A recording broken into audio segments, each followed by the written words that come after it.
கொடநாடு கொலை வழக்கில் சயன் மற்றும் மனோஜை கைது செய்ய உயர்நீதிமன்றம் தடை விதித்துள்ளது.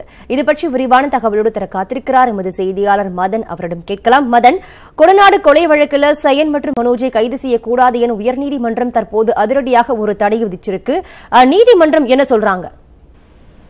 கண்டிப்பாக நிச்சயம். அதாவது இந்த கொடநாடு கொலை மற்றும் கொள்ளை சம்பவங்களில் முதல்வர் எடப்பாடி பழனிசாமிக்கு தொடர்பு இருப்பதாக ஜெயலலிதாவின் முன்னாள் ஆசிரியர் மேத்யூ சாமுவேல் என்பவர் ஒரு ஆவணப்படம் வெளியிட்டிருந்தார். அந்த ஆவணப்படத்தில் இந்த சம்பவத்தில் தொடர்புடையதாக கூறப்படும் மனோஜ் மற்றும் சயன் ஆகியோர் முதல்வர் எடப்பாடி பழனிசாமியின் அறிவுறுத்தலின் பேரிலேயே கொலை மற்றும் கொள்ளை சம்பவம் ஈடுபட்டதாக தெரிவித்துள்ளார்கள். இது தொடர்பாக அதிமுக தகவல் தொழில்நுட்ப பிரிவுடன் அளித்த புகாரின் பேரில் சென்னை மத்திய குற்றப்பிரிவு காவல்துறையினர் 7 பேர் மீது வழக்கு பதிக்கிறார்கள்.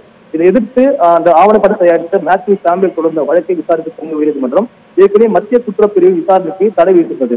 இந்த சூழலில் மனோஜ் மற்றும் சயன் ஆகியோர் தற்போது அந்த கொலை வழக்கிலிருந்து ஜாமீன் பெற்று வெளியே இருக்கும் நிலையில் முதல்வருக்கு எதிராகவும் தேர்தல் நேரத்தை கருத்தில் கொண்டு அவதூறாக பேட்டி வைத்திருப்பதால் அவருக்கு வழங்கப்பட்ட ஜாமீன் ரத்து செய்ய வேண்டும் என்று ஏற்கனவே உதகை நீதிமன்றத்தில் காவல்துறை ஒரு மனு தாக்கல் செய்தார்கள். இந்த மனுவை ஏற்ற உதகை நீதிமன்றம் இருவருக்கு வழங்கப்பட்ட அந்த ஜாமீனை கடந்த பிப்ரவரி 8ஆம் தேதி ரத்து செய்து உத்தரவிட்டிருந்தார்கள். இந்த உதகை நீதிமன்ற உத்தரவை ரத்து செய்த உத்தரவை எதிர்த்து 2 பேர் சார்பிலும் சென்னை உயர்நீதிமன்றத்தில் மனு தாக்கல் செய்யப்பட்டது. இந்த மனுக்களானது இன்று நீதிபதி ஜி.கே. இளந்திரன் முன்பு விசாரணைக்கு வந்தது.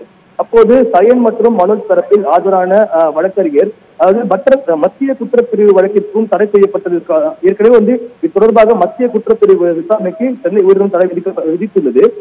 கொடநாடு சம்பவங்களுக்கு முதல்வருக்கு தொடர்பு குறித்து உண்மையான தகவல்களை நீதிமன்றத்தில் தாக்கல் செய்வதற்கு காவல்துறையினர் தயங்குவதாக தெரிவித்தார்கள். அது தொடர்பாக ஒப்புதல் வாக்குமூலம் அளிக்க தங்கள் தரப்பு தயாராக இருப்பதாக தெரிவித்திருந்தார்கள். மேலும் கொடநாடு கொள்ளை சம்பவங்களுக்கும் மத்திய குற்றப்பிரிவு பதிவு செய்த வழக்குக்கும் எந்த ஒரு தொடர்பில்லை என்ற ஒரு பொய்யான தகவலை சொல்லியே உதகை நீதிமன்றத்தில் தற்போது ஜாமீன் ரத்து செய்ததாக அவர் தரப்பில் தெரிவிக்கப்பட்டது.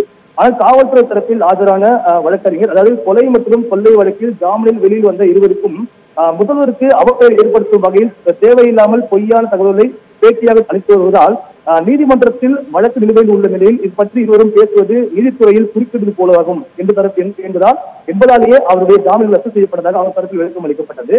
இருந்தபோது தொடர்பாக வரும் 25ஆம் தேதி தொடர்பாக பதில் மனு தாக்கல் செய்ய காவல்துறைக்கு உத்தரவிட்ட நீதிபதி அதுவரைக்கும் மனோஜ் மற்றும் சயன் ஆகியோரை கைது செய்யக்கூடாது என்ற ஒரு உத்தரவு பிறப்பித்துள்ளார். கொடநாடு கொலை வழக்கில் சயன் மற்றும் மனோஜை கைது செய்ய உயர்நீதிமன்றம் தடை விதித்துள்ளது. வரும் 25ஆம் தேதி அவர்கள் இருவரையும் கைது செய்யக்கூடாது எனவும் நீதிமன்றம் கூறியிருக்கிறது. இந்த மனு தொடர்பாக காவல்துறை விளக்கம் அளிக்கவும் தற்போது நீதிமன்றம் ஒரு உத்தரவை பிறப்பிக்கப்பட்டிருக்கிறது. இது பற்றி விரிவான தகவலை எமது செய்தியாளர் மதன் வழங்க கேட்டும். உங்கள் தகவலுக்கு நன்றி.